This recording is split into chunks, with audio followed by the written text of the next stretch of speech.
Welcome to my channel మహా story book. అందరికీ నమస్కారం అండి. ఈరోజు మనం కేశవనామాల వెనుక ఉన్న శాస్త్రీయ కారణం ఏంటో తెలుసుకుందాం. హిందూ పురాణాల్లో విష్ణుమూర్తికి ఉన్న ప్రాశస్త్యం అంతా ఇంతా కాదు. విష్ణుమూర్తికి 24 పేర్లు ఉన్నాయి.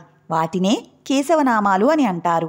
అయితే విష్ణు సహస్రనామాల్లా లలితా సహస్రనామాల్లా ఈ కేశవనామాలు పెద్ద సంఖ్యలో లేకుండా కేవలం 24 మాత్రమే ఎందుకు ఉన్నాయి? కొన్నిసార్లు కొన్ని విషయాలను పోల్చి చూసినప్పుడు అంతా ఒట్టిదే, అలాంటి నిగూఢ రహస్యాలు ఏమీ ఉండవులే అని అనిపిస్తుంది. కానీ అవి పూర్తిగా బయటకు తెలిసిన తర్వాత ఆశ్చర్యపోతాము. అలాంటిదే కేశవనామాల వెనుక ఉన్న రహస్యం కూడా.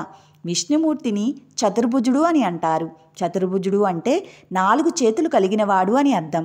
4 చేతుల్లో శంఖం, చక్రం, గద, పద్మాలు పట్టుకుని ఉంటాడు విష్ణువు. ఎక్కడైనా సరే అలాగే దర్శనమిస్తాడు కూడా. అయితే బాగా గమనిస్తే ఈ 4 ఆయుధాల యొక్క అమరికలో వచ్చే మార్పుల వల్లనే విష్ణువుకు 24 వేరువేరు రూపాలు ఏర్పడతాయని, ఆ రూపాలకు కలిగిన పేర్లనే కేశవనామాలు అంటారు. కేశవనామాల్లో మొదటి నామం కేశవ. ఈ కేశవ రూపంలో స్వామి కుడివైపు ఉన్న 2 చేతుల్లో పద్మము, శంఖము పట్టుకుని ఉంటాడు. ఎడంవైపు ఉన్న 2 చేతులతో గదా, చక్రం పట్టుకుని ఉంటాడు.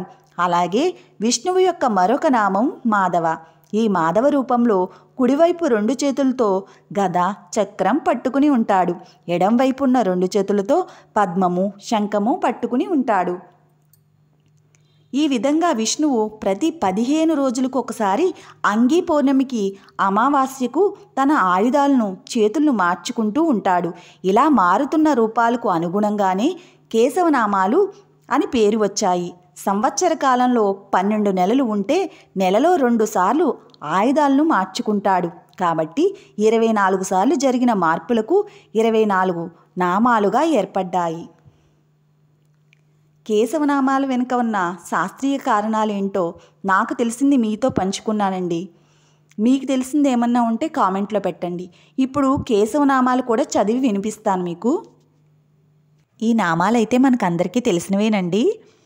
ఓం కేశవాయ నమః, ఓం నారాయణాయ నమః, ఓం మాధవాయ నమః, ఓం గోవిందాయ నమః, ఓం విష్ణువే నమః, ఓం మధుసూదనాయ నమః, ఓం త్రివిక్రమాయ నమః, ఓం వామనాయ నమః, ఓం శ్రీధరాయ నమః, ఓం ఋషికేశాయ నమః, ఓం పద్మనాభాయ నమః, ఓం దామోదరాయ నమః, ఓం సంకర్షణాయ నమః, ఓం వాసుదేవాయ నమః, ఓం అనిరుద్ధాయ నమః, ఓం ప్రద్యుమ్నాయ నమః, ఓం పురుషోత్తమాయ నమః, ఓం అధోక్షజాయ నమః, ఓం నరసింహాయ నమః, ఓం అచ్యుతాయ నమః, ఓం జనార్దనాయ నమః, ఓం ఉపేంద్రాయ నమః, ఓం హరియే నమః, ఓం శ్రీకృష్ణాయ నమః. ఇవండి కేశవనామాలు. ఇక ఉంటానండి.